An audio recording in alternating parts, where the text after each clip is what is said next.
Warning, we are a spoilers podcast. At times we are also an offensive podcast. And we are most certainly a verbally explicit podcast. So if you fear for any of your delicate sensibilities, please back up now before you reach the point of no return. Alright, pussies, this is your final warning. Alrighty, welcome to another episode of Cinematic Anarchy.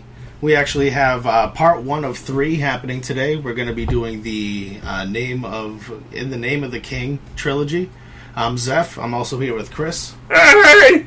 And we will be here to. I love the movie, anyways. But apparently, Chris here is going to just tear down my favorite movie ever. Well, so. you loved the movie. That's what's important here, right? You loved the movie. Whether or not I cared for it is beyond the point. Beyond that point. Yeah, I mean, I remember watching this as a kid, and I watched it on Sci-Fi. And because of the whole Sci-Fi, they cut out scenes, but we did the director's cut today. Okay, and well, this is my first time actually viewing it, so that may be why we have a discrepancy in tastes here. It's like a kid, somebody watching like Star Wars as a kid, the original Star Wars as a kid, yeah, and then somebody for the first time watching it right now might have a differing opinion of how that movie was. It doesn't hold up like to today's standards anyway. That being said, In the Name of the King wasn't all that old. It could have done better. 2005, I believe. Or 2006. Get the actual statistics. Yes, well, you have a phone that can do Google right now. Mine is absolutely dead. Well, Zeph over here is Googling a little bit. I just want to let everybody know for the next few episodes, for the In the Name of the King episodes, Mr. Omar and Miss B will not be joining us. Mr. Omar is in the midst of a move, and Miss B is going to be focusing on some other ventures. She needed to take a few weeks to take care of a few things on her end. And what have you got Googled over there? So with In the Name of the King, it's part 1 of 3. We watched the first one today. It was made in 2006. It's a drama fantasy. And, Yeah, more fantasy than drama. Yeah, definitely. But go ahead. What did you dislike about my favorite movie? Well, let's start with... the cast. Okay. The cast in general. So we've got a medieval movie. And very few people in this movie have any kind of accent outside of your main man, Mr. Statham. Jason Statham is the main character, known as Farmer, later known as Camden. Camden. He is the yes. Well, we'll reveal that part a little later on. He's one of the few people in the movie that have an accent. I believe the other one is Jonathan Rhys Davies. He plays Jonathan the king's Merrick. He's Merrick. He plays the king's magician, or what do they call them? The magus, magus. There's a couple of different terms. Magus was the term for her because she is a female. He refers to himself as the magus. Okay.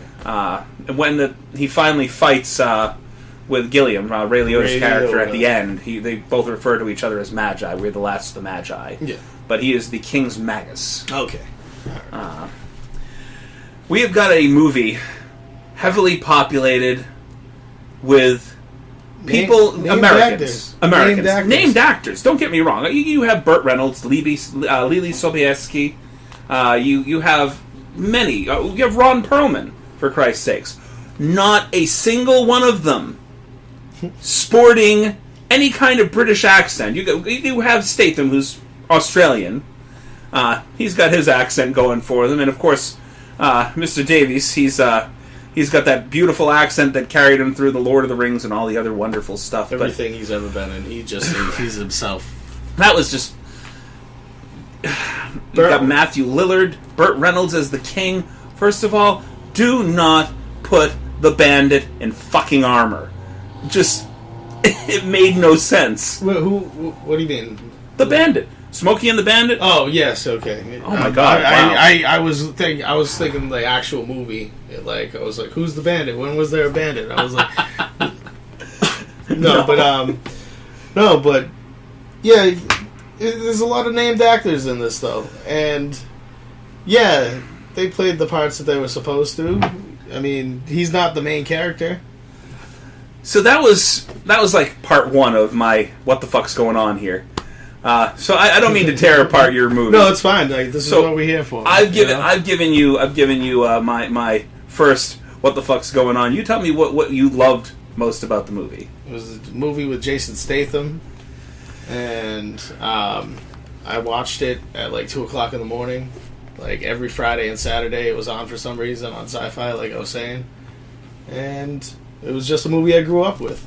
Nice. Not for nothing, there are actual battle scenes in here that last a while. That, for the most part, when they're solo fighting, it was realistic.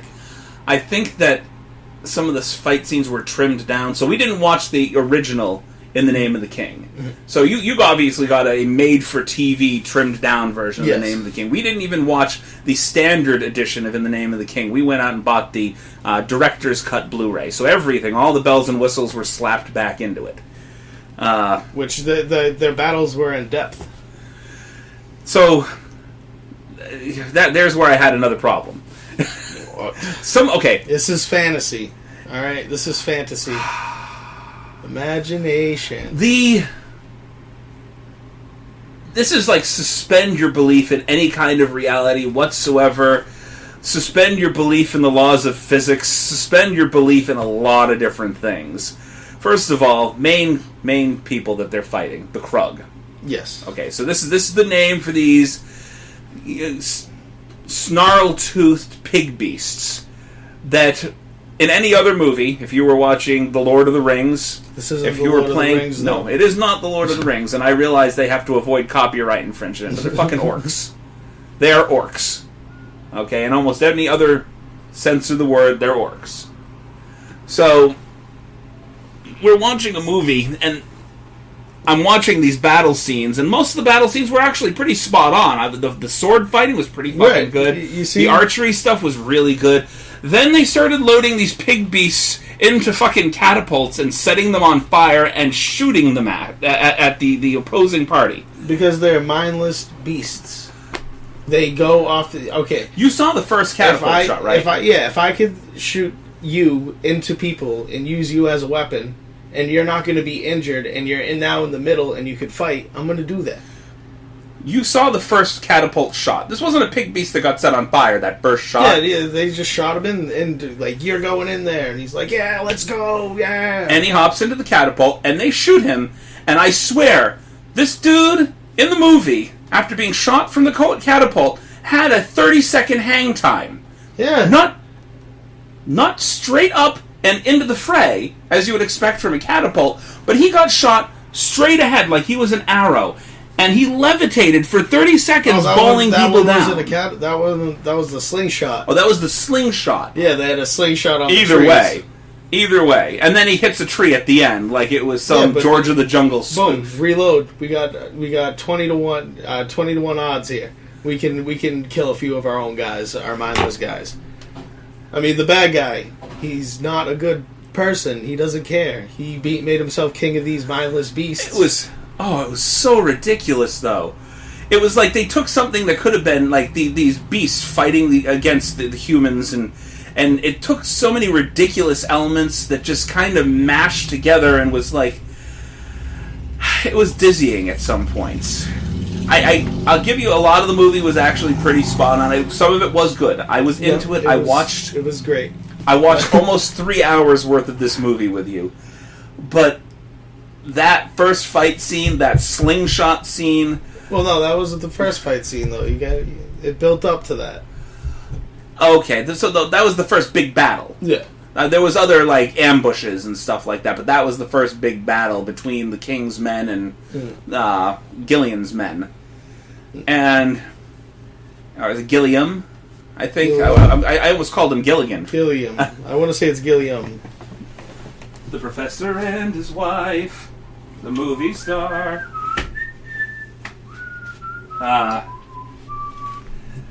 don't know. I think Gilliam. Pretty sure. Played by Ray Liotta. And I just... Gilliam is a psychopath. And I respected his character. Ray Liotta's on form to what he normally does. He plays that raging psychopath in a lot of movies. With an N. He played it in he played it that well in Identity. He played it that well when he was what is that movie that I'm thinking of? Not Mobsters. No, I have no idea. God damn it! Him, Joe Pesci was in it. This is not a movie that I should forget. And oh my god, I've had a couple of drinks, so my brain is. Are we talking Goodfellas? Goodfellas, there we go. My brain's swimming in a little bit of alcohol right now, so pardon me if I'm not as lucid as I should be. And I'm high. I smoked some weed, so. Well, you're a little bit more lucid than me, though. And we are sitting in a room. We have two different. We're sitting in a room after a 90-degree day, and we have turned off the air conditioning altogether to reduce the noise in the home. And yeah, we're doing pretty good though. I mean, it's like a sauna. Yeah, it's nice though. We'll I should sweat out all the toxins. We'll talk about this amazing movie. I says you. Yes, I mean the storyline ended kind of terribly, but at the end of the day, when Farmer's town gets attacked, okay, or, he ends up, his wife gets kidnapped, his son gets killed because he realizes that.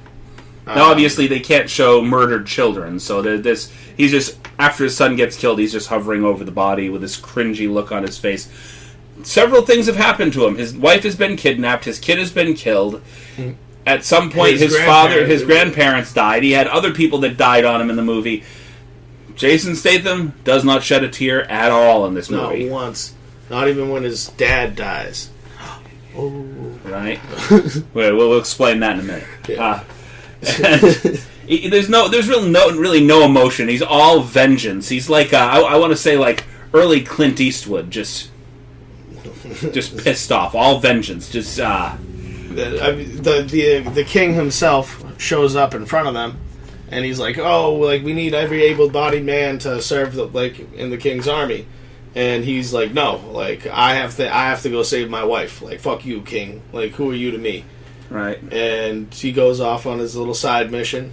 That's about the time the Magus first approaches him. So the Magus approaches.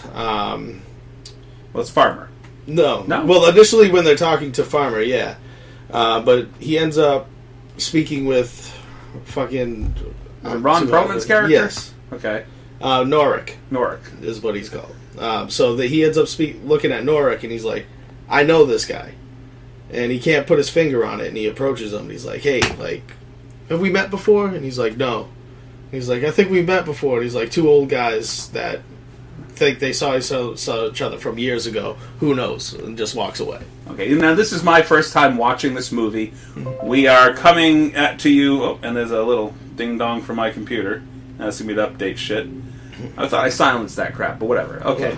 And, you've got all the stuff in front of you. You got the Google list, so I'm going to depend upon you for the names. Okay. Because I can remember a few things here and there, but, like, off the top of my head, this is the first time I watched it. I didn't commit a lot of that to memory. If I watched it a second time through, I'd be able to remember a bit. Which you're going to... Now, part of the storyline here that we kind of missed near the beginning is Gilliam.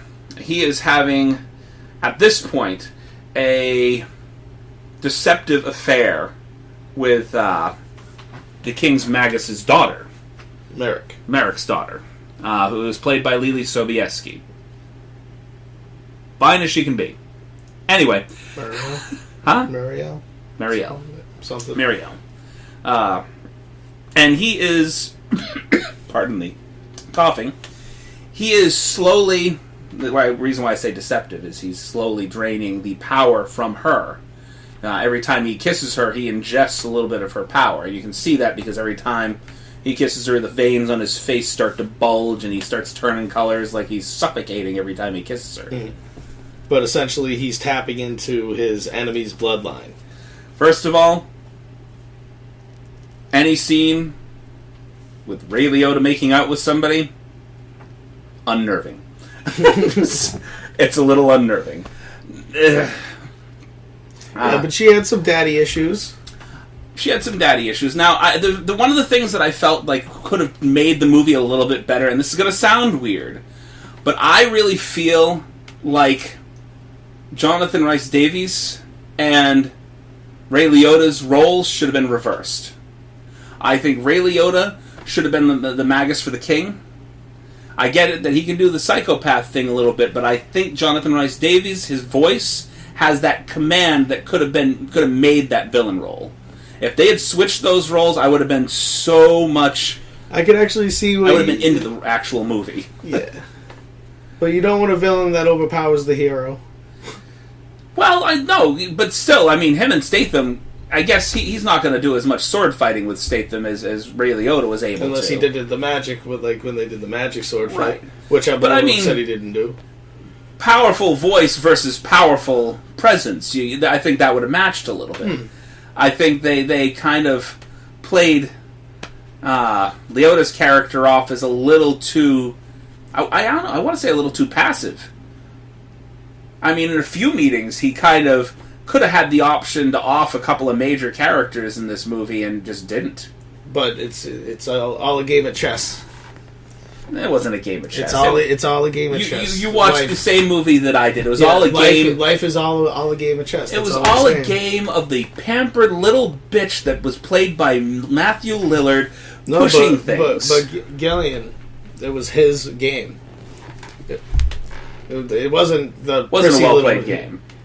He played the best game that he could. He betrayed people. He could have killed people sooner, but he was following his own script.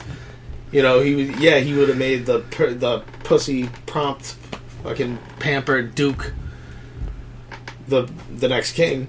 You've seen the kind of power he had in the movie, right? Yeah, but he wanted to. There was every opportunity to just go in full force and just wipe people out. I mean, if he was really the devious, sneaky son of a bitch that he pretends to be in the movie, he could have gone in and wiped people out at any point, because he had pretty much sapped most of the power from the Magus's daughter. Mm. And he diddled her. Yeah, he had. I remember that part. I've taken his virtue, or his daughter's virtue. Yeah, like he goes on this crazy rant. Like, that's the time that she decides he's not worth it anymore. Like, you're my dad's enemy. Why would I be doing this? Oh my god. But there's a lot of things in there that I really could have done without. They could have recast a couple of small roles, and it would have felt a little bit better. I really, I'm not sure what the other gentleman's name is. I guess it'd be his brother-in-law, Statham's brother-in-law in the movie, Farmer's brother-in-law. Oh yeah, that guy I could have done without altogether. Oh, it was Will Sanders, but he plays Sebastian. I could have dealt without his role altogether. I really feel like they tacked him on for almost no reason. He tried to get his dick wet while in prison. Oh my god. They get captured along... Oh god. Just because of that Rourke and Bastian get captured along with Farmer's wife nearing the end of the movie, and he ends up chained up next to some slave girl, and he is hitting on her while they are on the floor in chains. He almost gets her killed, and then he proceeds to hit on her. They try to escape. They catch him, tie him up. This is a funny scene to me, because like he gets tied up, and he's like, oh, like, don't worry, like, where's your family? And she's like, oh, my family died. And he's just like, oh yeah, both my parents died too. You know, like, he's like, you know, we have something in common. You know, he's like, using the death of her parents and the death of his parents to get some kind of romantic edge in the situation. That is like, I don't know. That's like the equivalent of hitting. That's medieval courting, is what I believe. That is the equivalent of hitting on a woman while you're at her parents' funeral, while your parents' funeral is next door. That is that equivalent. You guys are both at different funerals for your own families, and then you're just... That's not a wedding. That's a funeral I'm talking about. Yeah, Will Ferrell's character, at one point, he's no longer crashing weddings, he's crashing funerals. Will Ferrell? Yeah. Who are you talking about? He's the guy who taught them how to crash weddings. It's been a while. It's been a while since I've seen Wedding Crashers. Is that the Mama Meatloaf? No. I have no idea. You've gotten off on a weird tangent here. No, but that was just that was distasteful at best. And I get it. It was a joke, and it was a badly played one. But I really feel like Bastian's character in general, could have been removed from the situation. It might have driven the story a little quicker. I think he was more of a character to give Norik his own storyline. Because Norik, at the end of the day, he does play a big role. I mean, essentially, he kidnapped the king's son and raised him. Okay. He was the queen's stable boy or whatever. Okay. And there was a battle. Everybody ended up dying except for him and the king's son, which I'm sure he's seen once or twice, and kidnaps him. Essentially, they never did explain that though. That wasn't an explained part of the movie. Yeah. It was sort of like you have to put that one and one together yourself. Yeah, but at the end of the day, that's what happened. Yeah, I mean that's essentially what happened. There's a kid wandering around the battlefield. Yeah, might as well raise him as my own. You're my son now. Yeah. Well, he does like. You look strangely like the king. Well, no. Statham and have completely different accents. Burt Reynolds look nothing like each other. I'm afraid to ask what his mother looks like. Right, like we're just gonna. Why don't we see Mom? Well, he doesn't look anything like Statham, so he's got to look like his mom there. Yeah, but what I do like though is that, he was raised the way that he was. He was orphaned. He was kidnapped or whatever. Yeah, he became the king that he was meant to be because of that, as opposed to being Duke. Begrudgingly the entire movie. Yeah, or just to be Duke, who was played by Matthew Lillard, Duke Fallow. He's the next in line to be king, and he will do anything he possibly could do to be king. Even he was just he was drunk the entire movie. That was one of the things. He was always drunk, always blitzed out of his mind. And I like Matthew Lillard. Don't get me wrong. And honestly, he didn't do bad with the role itself. However, I think that he played it a little too in depth. I don't want to say in depth. I want to say he played the character. It had a weird feminine touch to it. It really did. Like and I get that was actually a thing. If you watch the movie, which we did, what the fuck am I saying? It's. The whole problem with this guy is he's never worked a day in his life. He expects everybody to wait on him hand and foot. He's the nephew of the king, and he just doesn't do anything. Except to live off the decree that he can't be hit by anybody. Yeah, I love that. He smacks... Brian J. White is one of my favorite actors in this movie. Yes. I will say, and he played Commander Talon. Yes, Commander Talon was a force in that movie. One of my favorite parts of the movie. Honestly, I mean that was just that whole scene when he first realizes that Farmer is king, and he's looking around at everybody kneeling. He's just got this look on his face, and just turns around, sword to the face, plants it, and gets to his knee, and he did a fantastic. I mean, so he brought that movie up from from garbage. He was one of my favorite characters in the movie, specifically because he was everybody had their own little story, and at first he sees him as a traitor, right? Farmer as a traitor because traitor wants nothing to do. He turned his back on. Yeah, he was like, no, I won't help you because you didn't help us, type of deal. Right. But in all reality, it's him being a king in his own right. Right. Like, why should I listen to one king when I am a king? Kind of on that deal. But, when it comes... He disliked him at first, and then when it came to the battle where they fought side by side, they were, in sync. You know what I mean? He even goes out of his way to... He fended off the Kurg while he was trying to save the king from multiple shots. Actually, no, I don't think he was saving the king from the shots. He was saving the king from the guy that was barreling down on him. He was saving Farmer from the fight. It was Farmer picks up a spear to go throw it to kill the Krug that's about to kill the king. Right. And there's 6 Krug behind him that could have killed him if he didn't jump in there to save him. Right. But he put his own life on the line to help Farmer. And in the meantime, the prissy little bitch that Matthew Lillard's character is taking pot shots at the king with friggin' arrows. One finally gets lands home. Yeah, the worst. I mean, he had kill shot. Yep, he got the kill shot, but he got the kill shot after hitting a tree and then hitting the ground, and then he finally hit the king. Three four, hours. I think it was 4. It 4? Yeah, he hits the tree, he hits the ground, one skims by his face. That's right. There was a 4th. Okay. So, but and all the while, the king just stands there. I mean, move a little bit. Whatever. No, I mean, you're in the middle of a battle. He has all his guards around him. There's not much area to move, and they're arrows, so it's really hard to tell that they're silent. I'd rather get shot at with a gun than an arrow. I have got mad respect for Burt Reynolds. A lot of his roles I absolutely loved. This role for him, his role was one of my biggest problems with the movie. I have a couple of problems with it, but Burt Reynolds as a king in medieval times in any setting, it just doesn't fit. As a loving father, like it was funny to me. Like, so the Magi. You know who they could have replaced him with if they could have got him? Who could have done almost an accent that would have fit? Dustin Hoffman. Okay. I could have seen him as a replacement. I couldn't buy. Maybe it's just that he phoned it in. Like, I don't know if he really didn't feel the role. There was a couple of scenes where he was kind of getting into it, like the death scene, but he looked like he felt uncomfortable in that helmet.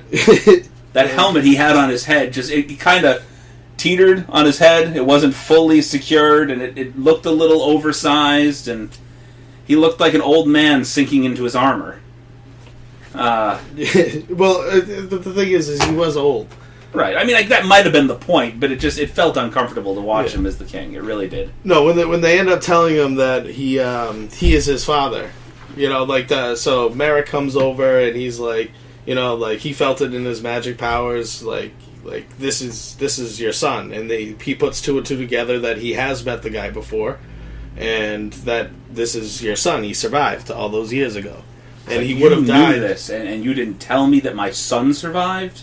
Well, he didn't. Huh? He didn't know it. No, I thought he did.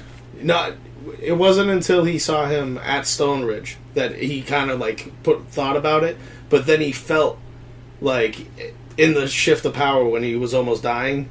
You know what I mean? He felt it like why? Like when he was hanging by his neck from the noose. So why would he have felt that if it wasn't for a king? Right. So he kind of puts 1 and 1 and 1 together to make a chair, and he presented the chair to the king, and the king sat in it.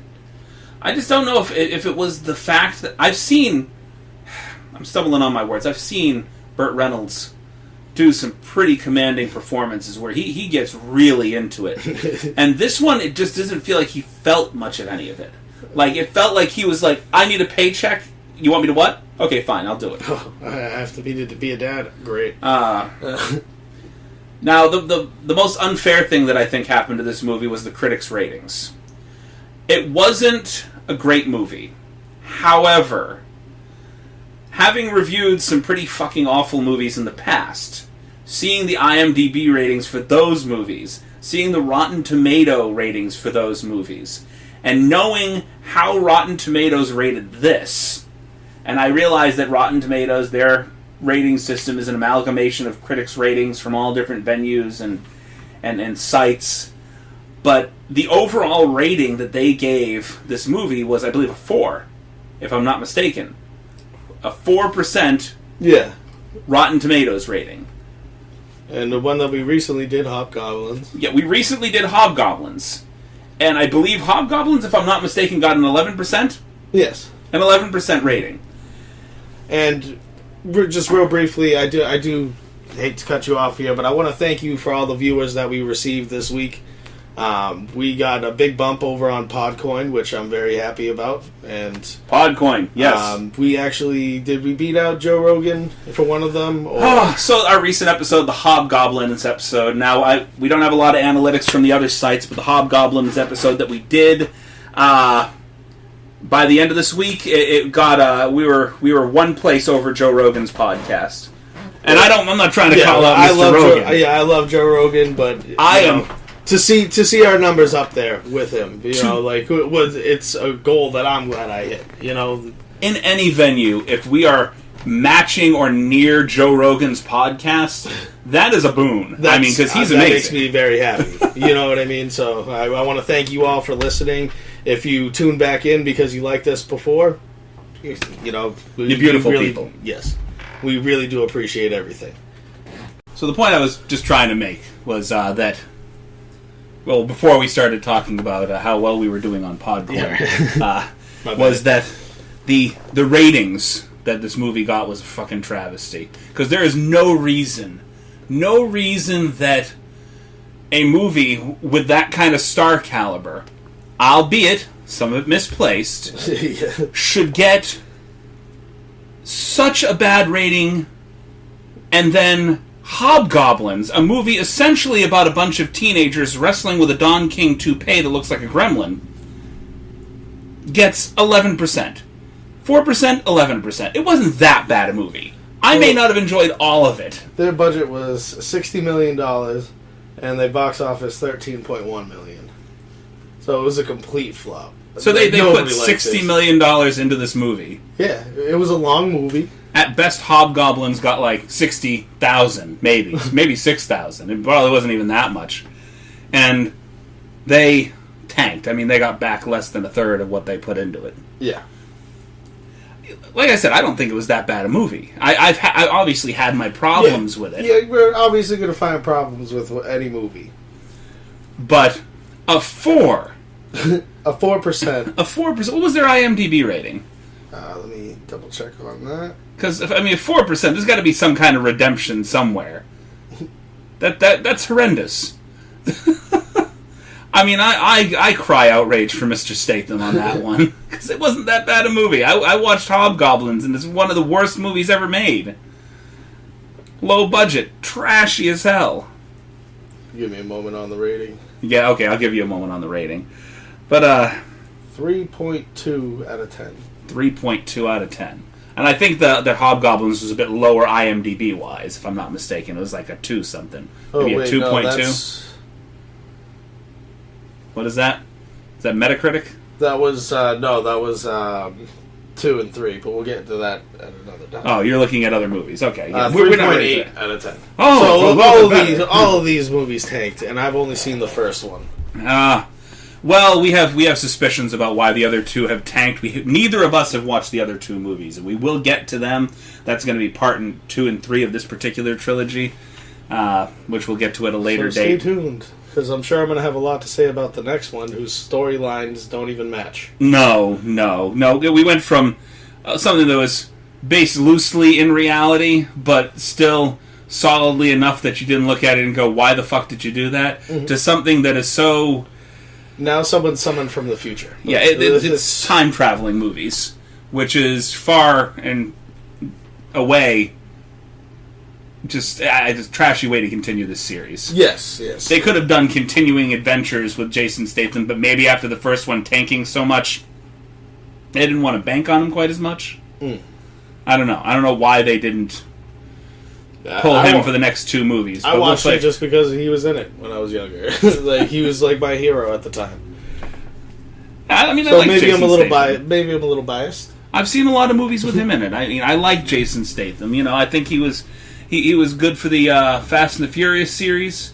I like the Crank movies, which we plan on checking out for this particular podcast. Not this one, but in the future.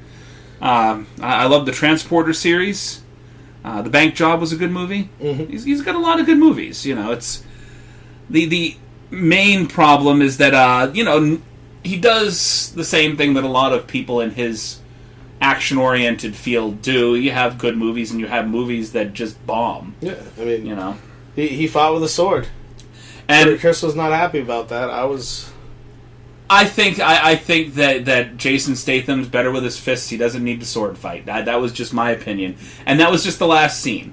That last scene where he fought against Ray Liotta, it could have used a lot more hand and foot action and a lot less sword. Yeah. I really feel that way. But That's just me. He did carry his sword throughout the whole, like, some machete type. Yeah, it was like a scimitar, or it was like halfway between a machete and a scimitar. It was just a weird sword. For a farmer to own. Yeah, maybe it was like his sickle. Maybe that was the thing that he thrust his... And his boomerang. Oh my god, the boomerang. That was one of the other scenes that I looked at and went, no. Because they had that fight scene where he hucks the boomerang and just, like, knocks out 9 guys with the boomerang and it returns to him. I'm like, no. Yeah, it's the first guy and it's no longer doing the boomerang's not coming back. This isn't some magical Thor fucking hammer. It is fantasy.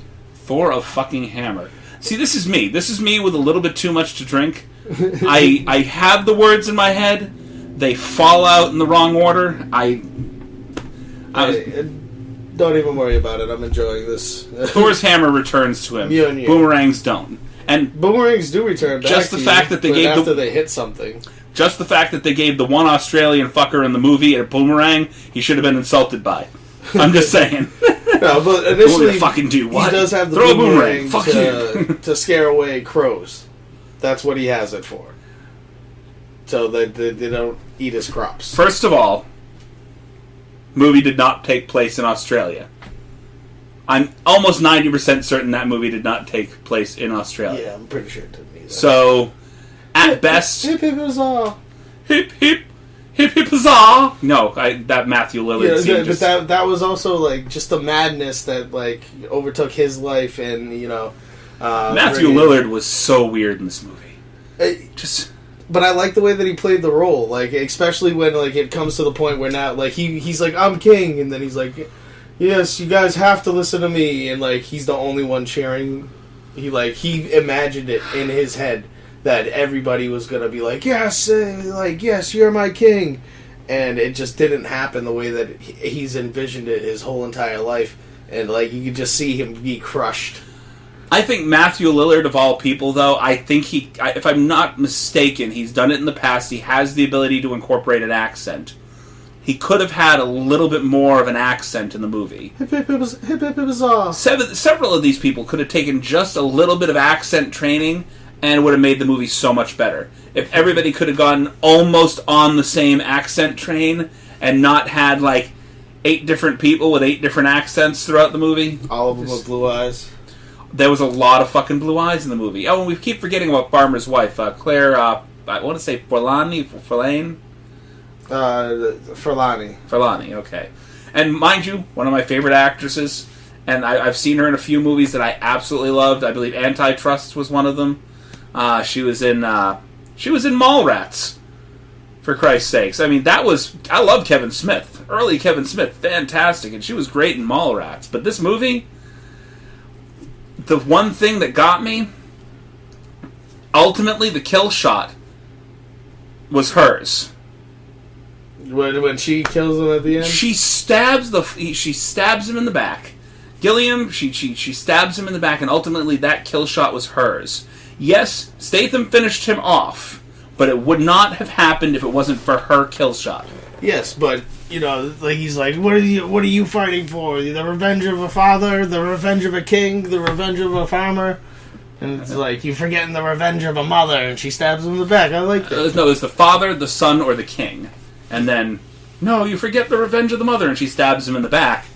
Yes, I get that's like a moment, and the movie ended, as far as I'm concerned, too soon. Now, for a guy that didn't really like the movie, and it went 2 hours and 42 minutes for the director's cut.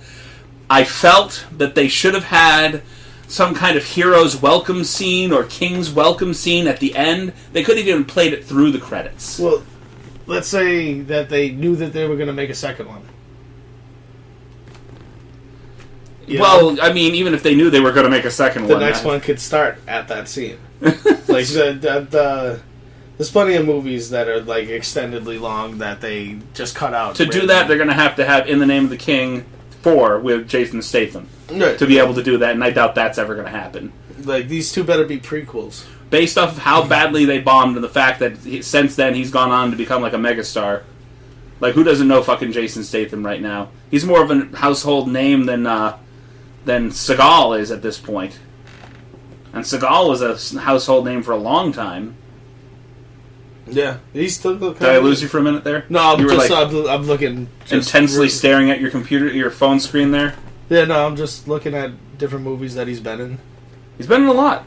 I mean, probably too many for me to name. He's been in quite a bit. I feel like he's not a discerning action star. Just put me in something, it's fine. Anything.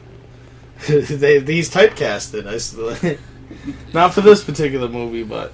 Well, he has more acting range than most of the other action stars. He's been in The Expendables. Yeah, and he's an actual... Those are some of my favorite films. He's an actual martial artist as well. Like, right. You know, there are some actors that are like, yeah, put me in this kung fu movie, and they can't do it. Like, even Steven Seagal, he knows what he's doing. Yeah. I mean, maybe not... put my odds Steven Seagal is like the overweight version of David Carradine. Do you know who David Carradine is? Kill Bill? Yeah. He was Bill in the movie? Yeah. Yeah, David Carradine, he's that Tai Chi kind of... He moves slowly, and like the fighting seems to happen around him, but not necessarily with him. Yeah. You know? So people are coming at him, and he's throwing them left, and he's throwing them right, but it's all with the momentum of the guy coming at him. It has really not a whole lot to do with what he's doing. Jean-Claude Van Damme, and I could have said in the past that he has no acting range, but like he did a couple of movies recently that I just went, I kind of like Jean-Claude Van Damme again. I don't know why. A lot of people hate Van Damme. I know that Mr. Omar, he would curse me up and down for even mentioning Van Damme's name. He hates Van Damme. He does. But if you ever get the chance to watch I think it's JCVD. Which obviously is his initials. It's basically a movie about him as a person. Like he's a washed-up action star trying to continue to do his thing, and he gets caught in the middle of a bank robbery. So he's playing himself the entire movie. Yeah. If you ever get a chance to watch it, one of the best performances I think I've ever seen him do. And I've seen a lot of Jean-Claude movies. So he has never, for me, pulled off a dramatic role well at all. And this movie... I recommend to everybody. Okay. That is far and away one of his best dramatic roles. So, if you ever get a chance to see it. And I probably will at some point. Well, we're doing this podcast, and that is one of those movies that flew way the fuck under the radar. And why I came very close to doing a crotch chop right there, I don't know why. Way under the radar. Suck it. No, I mean, all in all, I was a fan of this movie, and... Yes, I'm biased, like he stated. You're biased, because, like I said, I grew up with Star Wars. The original Star Wars movies. My 14-year-old will not sit and watch them. Because as far as she's concerned, technology-wise, those movies were, like, way down here. She's used to different kinds of special effects. Yeah. I still look at them with the same eyes. Episode 1, 2, and 3? Like, no, get out, go home. You know, well, that's not 1, 2, and 3. Those were actually 4, 5, and 6. Yeah, exactly. 1, 2, and 3 were the new ones. And then... Their generation 8, 9, and 10 now? No, 7, 8, and 9? But their generation was brought up with episode 1, 2, and 3. Right. So, like, well, actually, technically, Ren's generation was brought up with 1, 2, and 3. His generation has been brought up on the new movies. So, these new movies that have been coming out, that's his thing right there, with the Han Solo movie and all that shit. Did you realize what you did there? What did you fucked this up, not you. Who fucked what up? The man. Who's George Lucas. Like, there's 3 different generations that got 3 different parts of 3 different movies, and they're all out of sync. And they're talking about doing more. They're talking about continuing the saga. Which you know what? You got a winning item. Go with it. My grandkids are going to need a trilogy. Right, a prequel. Like, if Mark Hamill's still alive to do it at that point, go for it, Mark. No, like before him. Like, old man Skywalker. Go to the old. He's dead.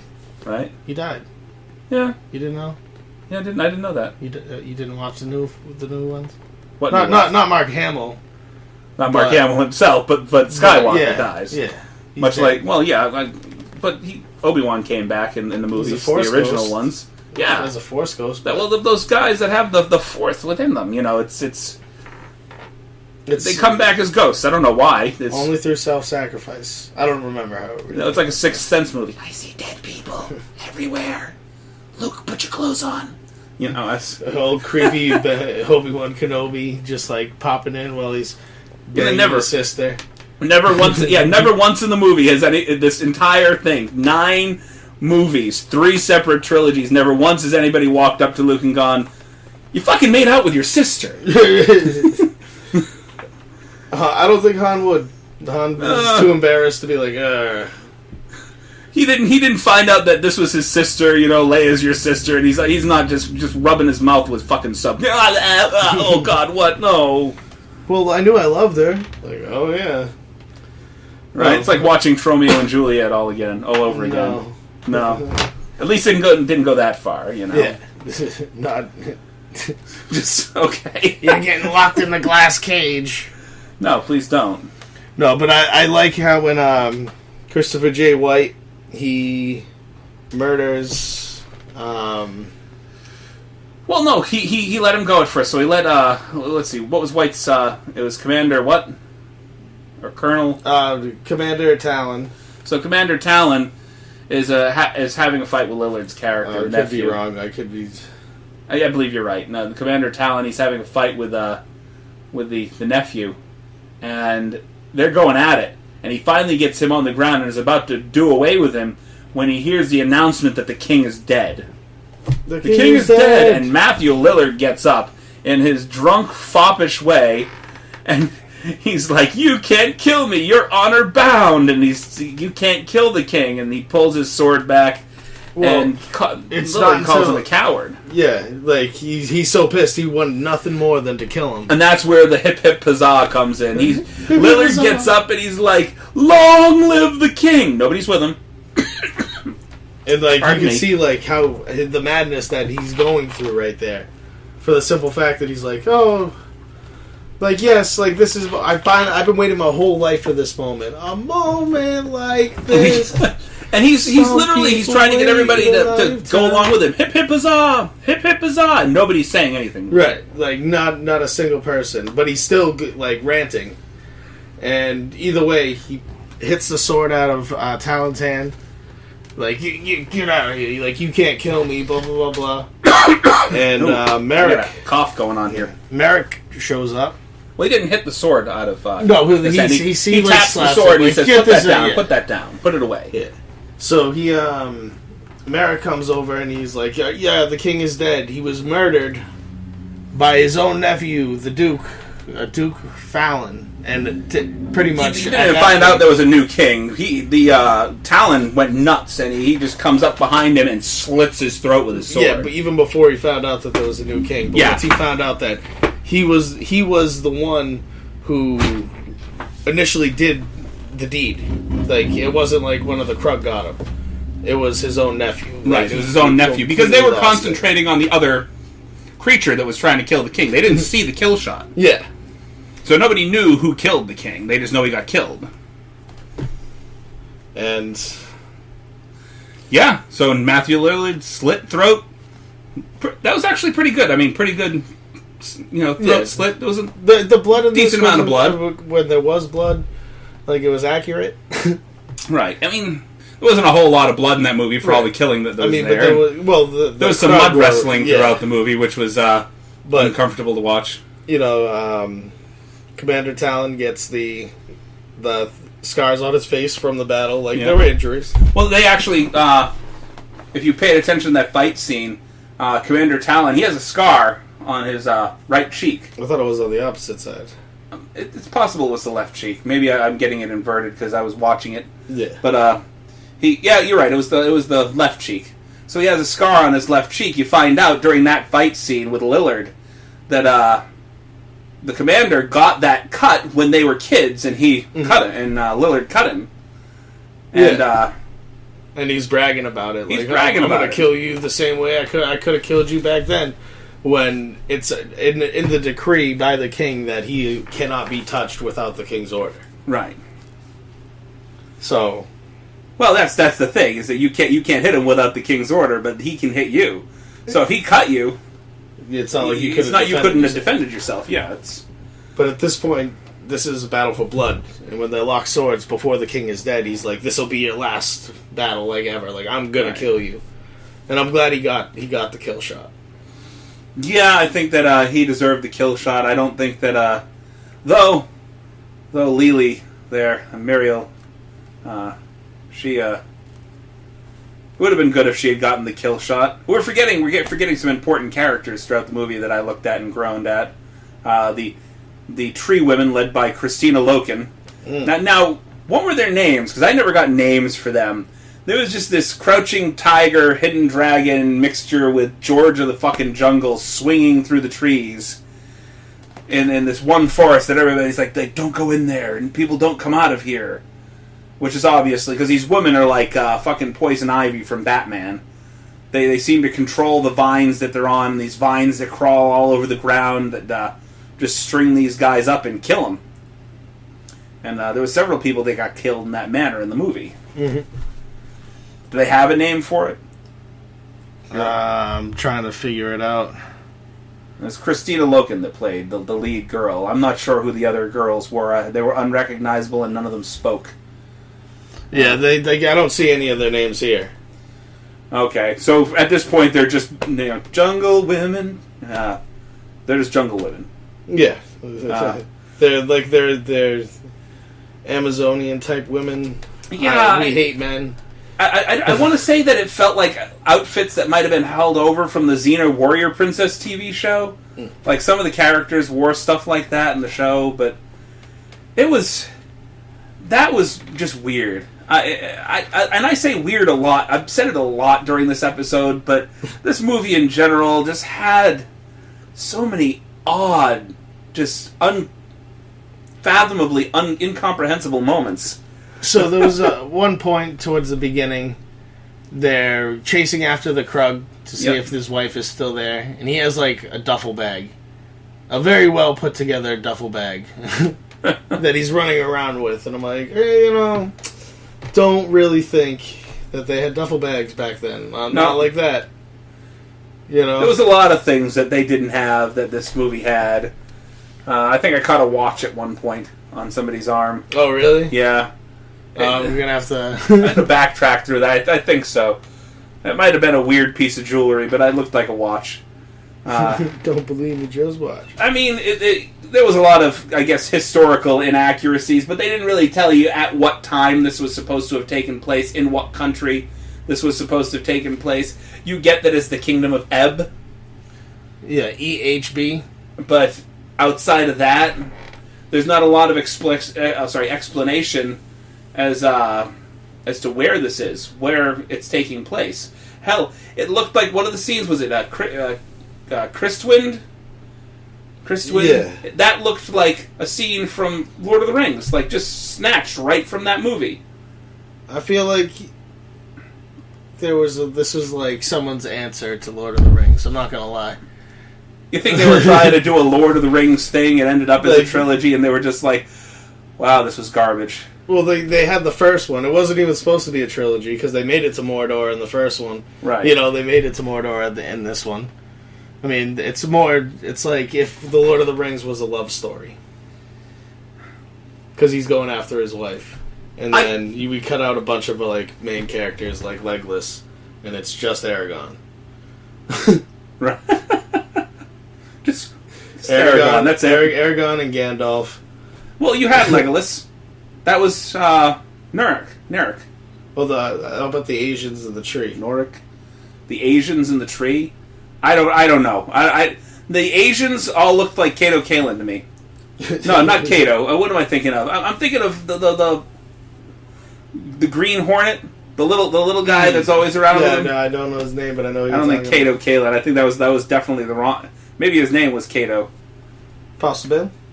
But you know what I mean. The guy that looks like a little chauffeur. Yeah. No, that's what all these guys looked like to me. Just climbing up in the tree. They all were wearing masks, but I am assuming that they are Asian, and I apologize if that offends anybody. I think a few of them were white. No, they all were Asian. They were all Asian? They were all Asian. Right. I love their style of going into a battle, just windmilling the sword. And I'm just... I get that they were maybe trying to fend off arrows or something, but there are no arrows to fend off. That's the thing. They said, specifically, they have no archers. They have no archers. But he was an archer. He wasn't an archer. He's windmilling a sword. Well, no. Fallon. Duke Fallon. No, this was during the night scene. The night scene where they're fighting downhill into these guys. And I'm talking like that entire group all just started windmilling their swords and going at... What the hell is that supposed to do? I was just cut. Maybe. I don't think that's going to do a whole lot of damage.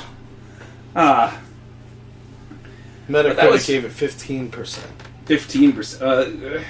None of these ratings are very good, and I'm guaranteeing you Hobgoblin's got better ratings, but I think that might be because whereas this movie was sort of a big budget flop, Hobgoblins has gotten like a real cult classic following for its stature in the bad movie world. So it's one of the worst movies of all times. It ranks right up there with some like horrible films. And In the Name of the King, as good intentioned as it might have been, was a $60 million flop. You know, put $60 million into a Hobgoblins movie. $60 million and Jason Statham into a Hobgoblin movie. I'm watching it. It's Hobgoblins. I'll watch it either way. I've watched the first two. There was supposed to be a third. I heard rumblings on the Vinegar Syndrome DVD. They should have done one, but whatever. It's weird because once we get to the second one, it's just like it's a completely different movie, and well, that's a discussion for another podcast too. I don't want to get into the other ones because we haven't actually watched them. We have a vague idea of what the plot lines are because we've read the back of the Blu-ray boxes. That's it. We haven't sat down to watch them yet, and we are going to. There are a lot less named people. Well, no, I mean the first one, at least the second one had. If you're looking at B-list action stars, the second one has Dolph Lundgren in it. Mm-hmm. I can't remember the name of the third guy. I know who he is because I believe he's on Legends of Tomorrow, if I'm not mistaken. Yes, he plays the fire guy. Yeah, but he was the big brother in Prison Break. I'm gonna get his name in the same. But I mean, like Dominic Purcell. Yeah, I don't know his. Outside of that, I didn't know his name. I know Dolph. Dolph's like a household name, and you know this other guy on site, but the name just didn't stick. Mm-hmm. Dominic Purcell? Yes. Okay. I have to say that like 8 times. You know, we'll do the Beetlejuice thing. Dominic Purcell. Dominic Purcell. Dominic Purcell. He's not here. Good. Okay. Yeah, but if you're listening. Hey, Dominic. How are you? Yeah, the other movies, the quality of the actual actors went way downhill. Yeah. So, I don't think, and I'll go over both movies when we get to reviewing them. Mm-hmm. Cast-wise, I don't think they were willing to invest quite as much at that point. So you end up with a lot of no-names and nobodies. Oh. No. I thought it said, I was just looking a little bit forward, and I thought the third one was 26 minutes. 26 minutes. But it's an hour and 26 minutes. Well, at least it's not 3 hours. Like, this is a 3-hour movie. That was a lot to take in for the first movie. Yeah. You know? Yeah, and these other 2 movies, they didn't invest as much time, nor did they invest as much in regards to their actors or their star power. And, you know, funny enough, I don't think Dominic was, but I know that Dolph and Jason both starred in the Expendables together. Mm-hmm. So, I don't think Dominic was in the Expendables, if I'm mistaken, at all. Yeah, like the next one, 4.5 million. Yeah, it went way downhill, and I'm guessing that the last one didn't even get that. So, guys, we made 13 million, so let's put 4 million into this next one. And maybe we'll make 13,000. Because it's got Dolph. Let's be realistic here, you know. There's nobody else starring in this. It's just Dolph. Dolph kills people. Dolph. Anyway, well, we're going to take a quick break before we get into the trivia portion of our lovely podcast here to thank some, one anyway, sponsor of ours, and we will be back momentarily. So see you soon. Take a second to listen, I guess. I winked. All right, thank you for sticking around through the sponsorship portion of our podcast. Some people stick around, some people don't. We're doing our trivia stuff now. And we got a little stack of questions, once again, from the Seen It set. We're trying to get some books together, or maybe even come up with some of our own trivia based off of some things we've watched in the past. And I think we're going to try to do that and incorporate that in the future. But for right now, we got a nice little stack of these right here. And if you want to go ahead and throw something at me first. What film stars Eddie Murphy, James Earl Jones as his father, and Arsenio Hall as his best friend? You start me off with a softball. Yeah. Just an underhand softball. It is Coming to America! Whoa. What? But yes, you are correct. Okay. Did I go a little overboard there? Wow. That was his accent in the movie. No, you definitely did like an Indian accent there, but it's fine. It's okay. That was Indian? Yeah. Oh, damn. Shit. Okay, okay. I went way off the rails there. Can you do me a favor? Don't let me drink before I do these fucking podcasts anymore. I am really... No, I'm saying, like, wow. I'm never going to hold you to that. You're not going to keep me from drinking? The next time I'm going to join you. Maybe drink a few more. Maybe it'll straighten a few things out. We can do the greatest podcast ever or the worst one. We shall see. What character was described as a walking carpet in a 1977 movie? I'm sorry, could you repeat the question? What character was described as a walking carpet in a 1977 movie? I did not know that this came out the year that I was born. I'm so excited now. I'm not going to know this. We've been talking about it. This was literally a subject during the first portion of this podcast. We were discussing this? Yes, we were discussing the movie. Lord of the Rings? Or series of movies. The Lord of the Rings? No. Chewbacca from Star Wars. Oh, okay. The walking carpet. I would have never guessed that. All right, your turn. And what 2002 sci-fi thriller does Mel Gibson tell Jacqueline Phoenix to swing away? And what? In what 2002 sci-fi thriller does Mel Gibson tell Jacqueline Phoenix to swing away? You mean Joaquin Phoenix? Joaquin Phoenix. My bad. Joaquin. Shit. Signs. Yes. See, I threw you off, right? Jacques. The, Joaquin. Key and Peele do that. Ron. Joaquin.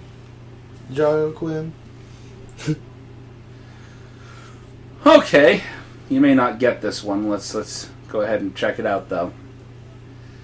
What actor played characters named Farmer Ted, Brian Johnson, and Gary Wallace in 80s teen comedies?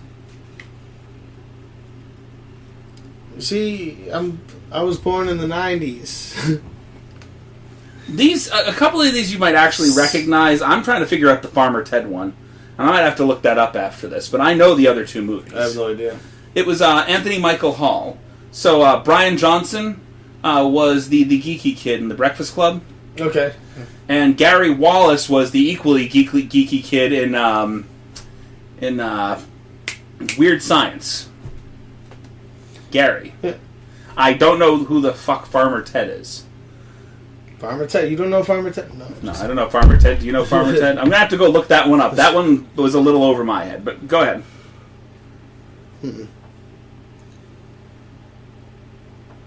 Name the 2002 movie in which Adam Sandler plays a role that earns Gary Cooper an Oscar nomination in 1937. This confused me. Wow, you just threw an old one at me. Say that again? Name the 2002 movie in which Adam Sandler plays a role that earned Gary Cooper an Oscar nomination in 1937. Adam Sandler? Oh, good lord. Which this seems a little off to me. Big Daddy? No. No? I don't know. So name the 2002 movie in which Adam Sandler plays a role that Gary Cooper he's won an Oscar for, nominated in 1937. How was it nominated in 1937? No, Gary Cooper won it for the original, and this is a remake that we're talking about. But I honestly, I don't know. What is Mr. that? Deeds. Mr. Deeds? Really? Gonna have to look for the original Mr. Deeds now. Yeah. Yeah, that's one to look up. Okay. Stay tuned. What 1985 comedy starred John Cusack and Daphne Zuniga and featured a big screen debut of Nicolette. Sorry, my wife stumbled all over that name. Nicolette Sheridan. So repeat this.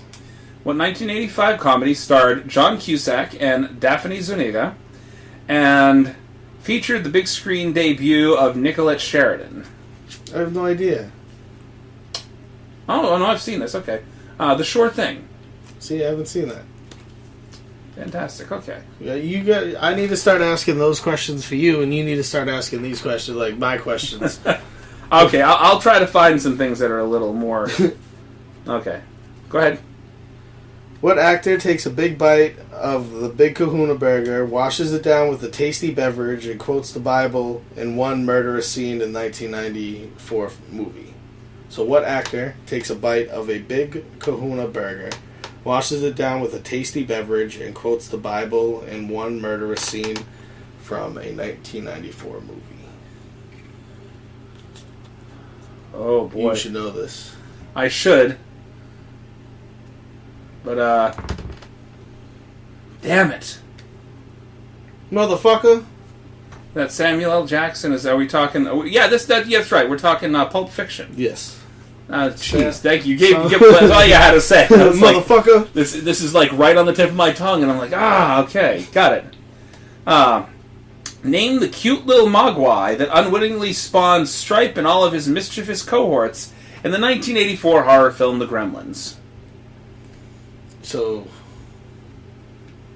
repeat the question. I'm sorry. Name the cute little mogwai that unwittingly spawned... There you go. Okay. Yeah, I just needed to read that first part. I thought I had the answer, but I didn't want to be like, oh. Okay. Name the 1987 comedy that co-stars Warren Beatty and Dustin Hoffman, and left theaters as barren as the desert in which it was set. So, Warren Beatty and Dustin Hoffman in a movie that apparently sucked. Beats me. Yes, got him. Got Ishtar. Oh, still beats me. Yeah, you probably haven't seen it. There you go. I haven't seen it That's either. what I haven't seen yet. That's all right. What supervillain that was played... Well, name the supervillain, sorry, that was played by Gene Hackman in 1987 and Kevin Spacey in 2006.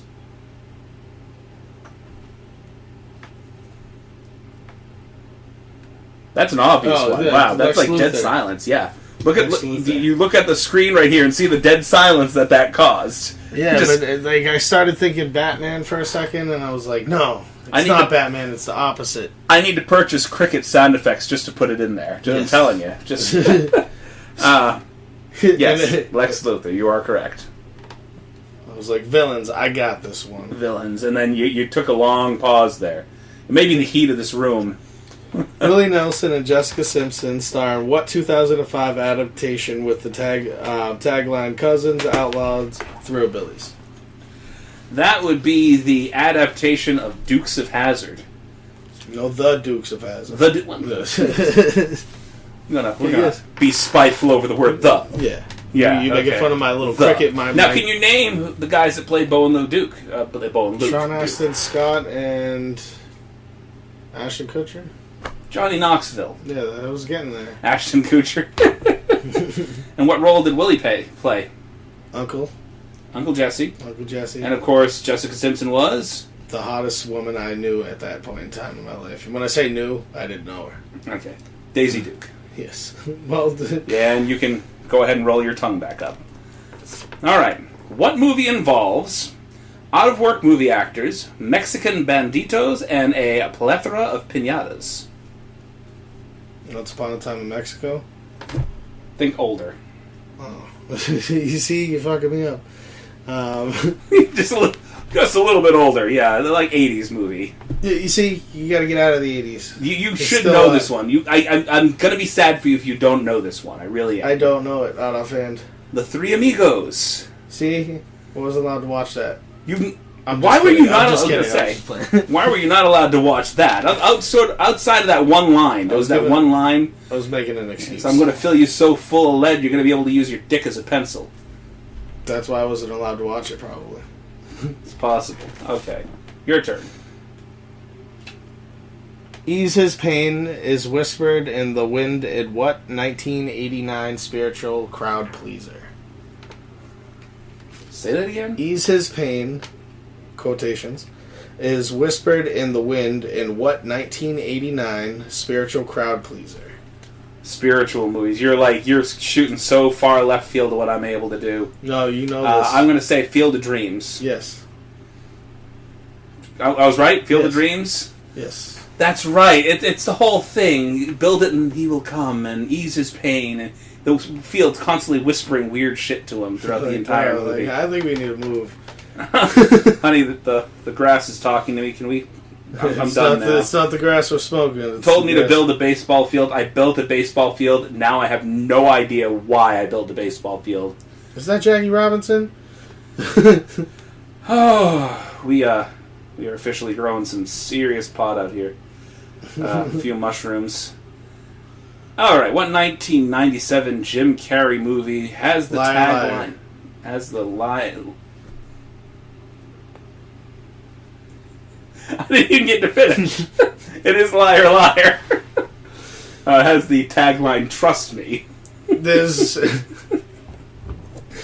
I've seen enough of Jim Carrey's movies that I kind of have it like a time frame. So 1997, that was it. Okay. My bad.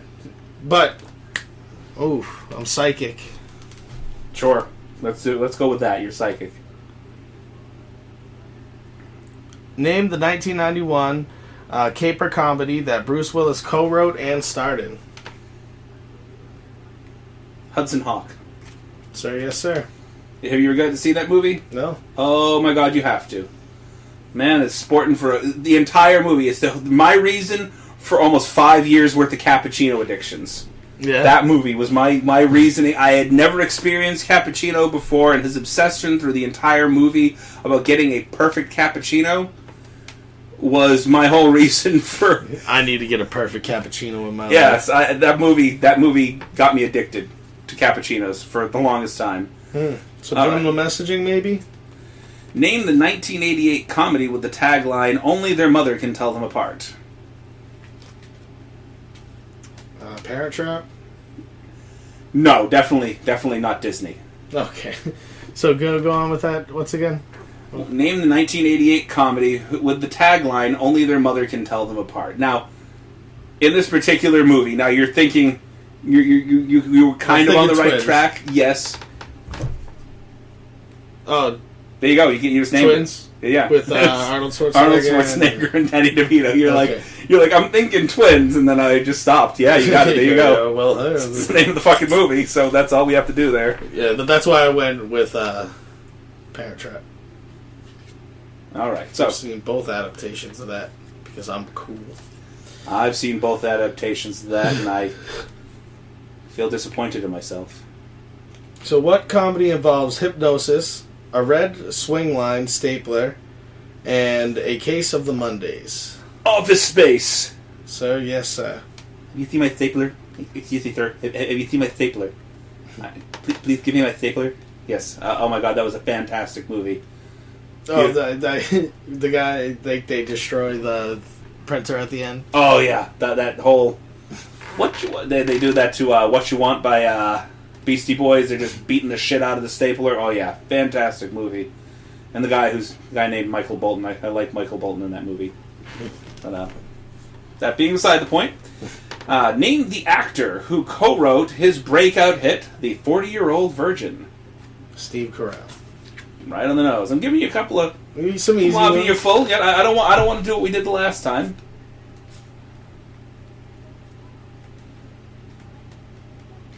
So okay. Bruce Willis saves Julia Roberts from a gas chamber in a movie within a movie near the end of what 2002 film? Wait, what? Forgive me, 1992 film. Bruce Willis saves what from who now? Bruce Willis saves Julia Roberts from the gas chamber in a movie within a movie near the end of what 1992 film. I have no clue what that is.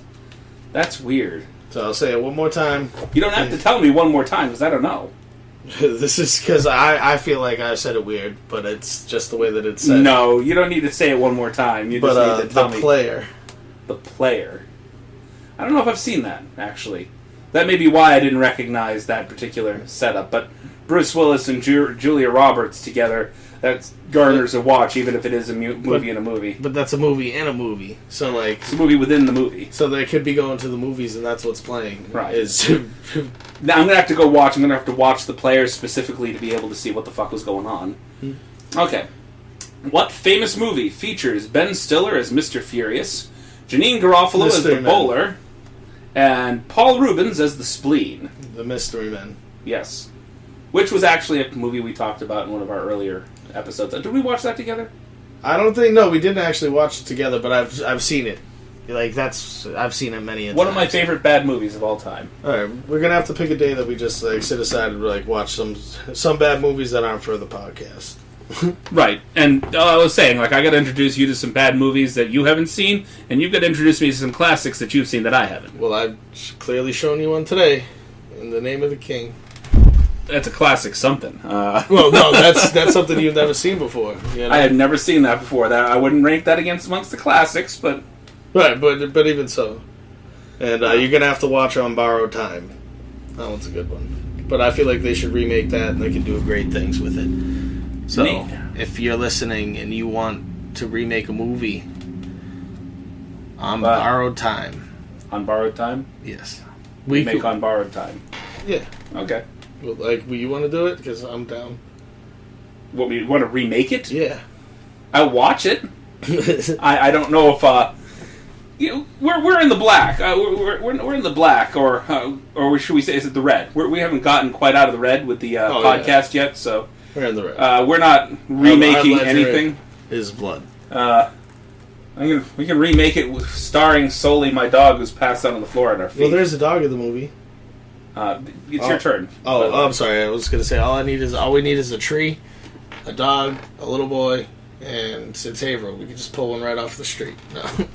I think they frown against you on, like, you kidnapping children. No. Just like, hey, we're going to be outside, right out in the public. I realize that. Go you just touch can't that grab tree. a kid, Go touch that tree and pretend that you died. All right. You'll understand that reference when you actually read that. Okay. We'll see the movie. All right. Okay. What thriller features Dennis Hopper exclaiming, "Pop quiz, hot shot"? That's not even a hard one. That's Speed. Throughout the entire movie, pop quiz, hot shot. Name the 1985 movie in which a father tells his son, "Last night Darth Vader came down from planet Vulcan and told me that if I didn't take Lorraine out, that he'd melt my brain." Back to the Future. One. You know that one? Yeah. That one's easy, huh? Yeah. Okay. Who hasn't seen Back to the Future 100,000 times? It's not even an obscure reference to it. It's like one of the most famous lines in the movie. You didn't say Lorraine, it probably, like, I knew it, just like offhand, but if you didn't say Lorraine... You might have second thought yourself. Yeah, I could have been like, oh wait, like, Spaceballs? Like, like throwing something out there. Alright. It's my turn? Yep, it's your turn again. Got a lot of silence during this last bit. What dark comedy features Westerberg High School, poisonous liquid drain cleaner, and a powerful game of conquest? Powerful game of conquest? Croquest.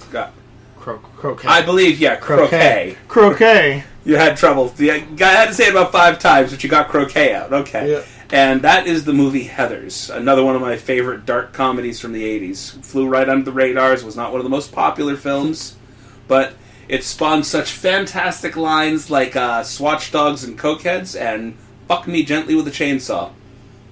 Okay. You've heard me say that one, too. Yes, I have. Now I know where you got it from. Alright, so, name the actor who played Lee Harvey Oswald in the Oliver Stone movie JFK.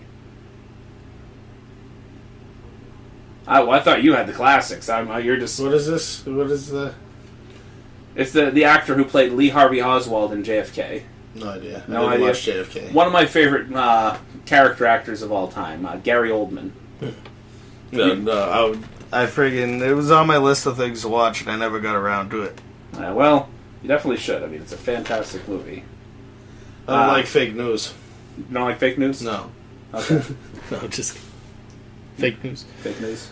Blade Runner, Minority Report, and A Scanner Darkly are all based on works by what science fiction author? Oh, Jesus Christ. Now I'm the one causing the silence. Yeah, you're talking about movies I've seen, but I don't know the author. Yeah? No? Yeah, no. Yeah. Philip K. Dick. I love his name, though. Yeah. Philip K. Dick. Is that Just... a surname? No. No, not a surname. Whatever. I feel like anybody that goes by the name Dick, whether it's the last name or the first name, is just asking for it. You've got to have a certain personality to go around with a dick all your life. I mean, Just we do. as part of your name. I mean, Andy Dick, you've seen him. He's got a hell of a personality. All right. Andy's a dick. What 2004 movie... Yeah. Anyway... What 2004 movie has Julia Roberts playing a character who impersonates Julia Roberts? Ocean's 12? Right. Well, there you go. I've already gone through all my cards. I'm just doing the other questions I didn't ask. No, like... So you're going to get some obscure ones that I passed over the last time? No, I definitely like the Oceans 11, 12, 13. Whenever they did Ocean's 8, I didn't watch that one where it's all the women's cast. Actually, that wasn't bad. I have that one. Yeah. That wasn't a bad movie. I didn't get around to watching it, but... Wasn't a half bad movie. No. And then the whole thing revolves around... Is George Clooney in it? No, it revolves around him supposedly being dead. See, you lost me. Yeah. Well, I guess she is an ocean, right? Yeah. 40 squirrels were trained to pounce on Veruca Salt in what delicious 2005 musical comedy? That's Charlie and the Chocolate... Willy Wonka and the Chocolate Factory. No? Charlie and the Chocolate Factory. Was it Charlie and the Chocolate Factory? I thought the it was original, the Willy Wonka. I believe the original is Willy Wonka. Okay. Willy Wonka and the Chocolate Factory. Well, that was Charlie and the Chocolate Factory is the one that was done by Tim Burton. So that was like the remake. Yeah. All right. See, I was on the right path, and then I second-guessed myself and... Yeah, because she gave the wrong answer. She wanted the golden goose in the original. Did she? Yeah. That's right. And the goose that laid the golden egg! Yeah, and then the second one, like, she's like, I want them to break nuts open for me, Daddy. You know, the original actress that played the original Veruca Salt, she passed away recently. No, I did not. That's something that I just read the other day. I was unaware that she was still alive. But now you're not. You're dead. She wasn't at that point, but I was family. Unaware that she was still around, and was unfortunately surprised by the fact that she no longer was. Again, we are an offensive podcast. Sorry about... Don't apologize for me. Well, that was me, though. Yeah, you don't I'm apologizing for myself. I have no apologies for you. It doesn't help. All right. What 2000 movie stars Brad Pitt and has the working title Lock, Stock, and Six Stolen Diamonds? One of my all-time favorite names for a movie. Paycheck? Huh? Not Paycheck, right? No. Brad Pitt Pitt. movie. Brad Pitt. The movie cover is sort of white and orange and prominently features him on the front with a hat on. I've drawn a blank here. Snatch. I've only seen that like once or twice. Like I said, one of my all-time favorite names for a movie. He loves to snatch. Stop that. No, never mind. Keep going. So, Good Will Hunting, Starsky and Hutch, and Anchorman, The Legend of Rob Burgundy have what song in common? What song in common? That's like an obscure question to ask. Go for it. I have no idea. You've stumped me on a lot of these. Afternoon Delight. Feels like I've heard that in a lot of movies. That may be why. Okay. Let's see, what do we got here? Who delivered pizza as Mookie in the 1989's Do the Right Thing? Spider-Man. I don't know. Who's a pizza? Do you know what Do the Right Thing is? Have you ever seen that movie? No. You're okay. Spike Lee, who also, I think wrote and directed that movie, not written direct. Spike. So who played the man who has to convince fellow juniors E.G. Marshall, Jack Klugman, and Jack Warden of an accused man's innocence in 1957 movie? 12 Angry Men. What is the name of that movie? Wait. Hold on. What did we ask before? Who played the man who has to convince fellow jurors?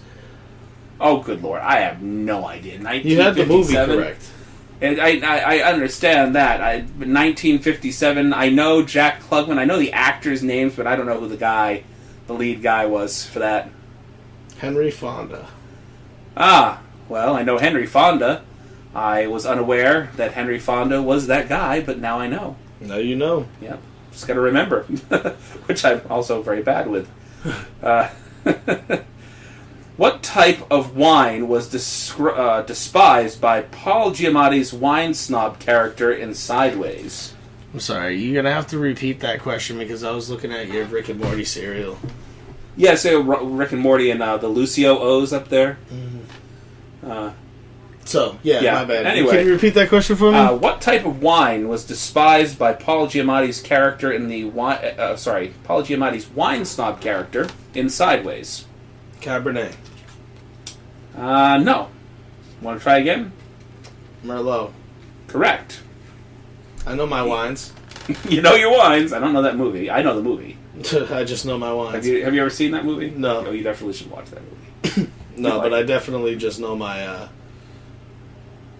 I know a lot about whining. I have children, so wine, not so much.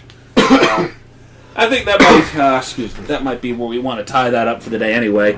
I'm starting to wind down, and we are in a very hot room that feels like a sauna, and I feel like I've possibly sweat a few pounds off. I'm glistening.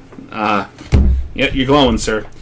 And for myself, anyway, thank you for listening to us, and I thank you for all those listeners that managed to get us to about 4,026 listens. Just about, and I hope we get more. And that was actually a recent development. So we started the week out with about 987, and I want to say right now we're hovering at around 4,030 listens. Maybe I think I saw 27, if I'm not mistaken. Yeah. 4,027.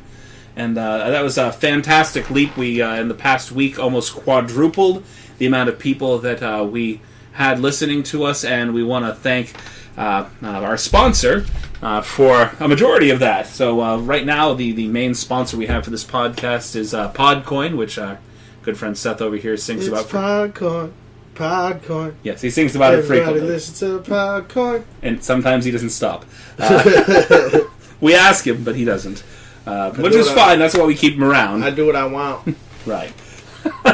So, and thank you for listening today. And if you happen to, if you happen to listen next week, we'll be doing the sequel to this particular movie, In the Name of the King. We'll be doing In the Name of the King 2. I'm not sure what the tagline underneath that one is. They each have their own names. Yeah, the first one is matter. The Name of the King, A Dungeon Siege. We'll let you know what the next one is on the next one. It's just Half the Time Shitfest Part 2.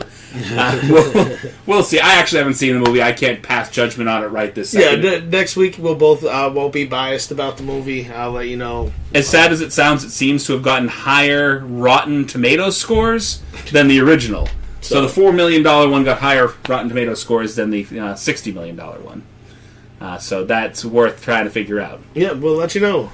All Stay tuned. Much love. Goodbye.